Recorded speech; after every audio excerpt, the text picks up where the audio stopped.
नमस्कार मित्रांनो, विण दोघातली तुटेना पुढील प्रोममध्ये मल्लिका लग्न मोडायचा खूप प्रयत्न करते, पण म्हणतात ना, लग्नगाठ ही देवानीच बांधलेली असते.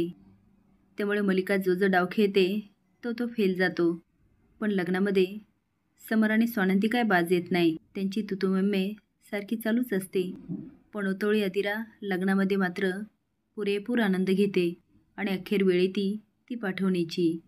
आता रोहन आदिराचा हात पकडतो आणि बाहेर घेऊन येतो. आता आदिराला बघून समर खूप भावूक होतो. आदिरा त्याच्याकडे बघते आणि पळत जाऊन म्हणते, पिंट्या दादा, आणि मिठी मारते. आता मात्र समरला खूप रडायला येतं, पण स्वतःला आणि आदिराला सावरत म्हणतो, लक्षात ठेव, हा तुझा भाऊ कायम तुझ्या पाठीशी आहे. तुला कशाची गरज लागली तर संकोच करू नकोस. तुला माहिती आहे ना, मी आजपर्यंत तुला मुलगीच मानलंय आणि आज बाप म्हणून तुझी पाठवणी करतोय. त्यामुळे काही लागलं तरी मला आवाज दे. हा तुझा पिंट्या दादा कायम तुझ्या पाठीशी उभा राहील. आणि एक आदिरा, आता तू तुझ्या सासरकडच्या लोकांची काळजी घ्यायची. आदिरा म्हणते, हो पिंट्या दादा, पण तू पण नंदुताईची काळजी घ्या. समर म्हणतो, ते तर मी घेणारच आहे. एकदा मी शब्द दिला की दिला. आता तर त्यांच्यासोबत 7 वचनं घेतले, त्यामुळे त्यांची काळजी मला घ्यावीच लागणार. आता त्या काय करतात हे काय माहिती नाही. आणि स्वानंदीकडे बघतो आणि स्वानंदी त्याच्याकडे.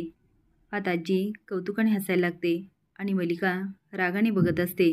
तेवढे आदिरा म्हणते, आज्जो, आणि जाऊन आजीला मिठी मारते. आजी म्हणते, आदिरा, सुखाने संसार कर आणि हो, सगळ्यांची काळजी घ्यायची बरं का. आता आदिरा मान हलवते आणि मल्लिकाकडे जाते आणि हातात हात घेते. पण मल्लिकाही तिला मिठी मारत नाही आणि आदिरा पण. आता आदिरा जाते आणि स्वानंदीला मिठी मारते. स्वानंदी म्हणते, सुखाने संसार करा आणि काळजी करू नको, तू खूप सुखात राहशील.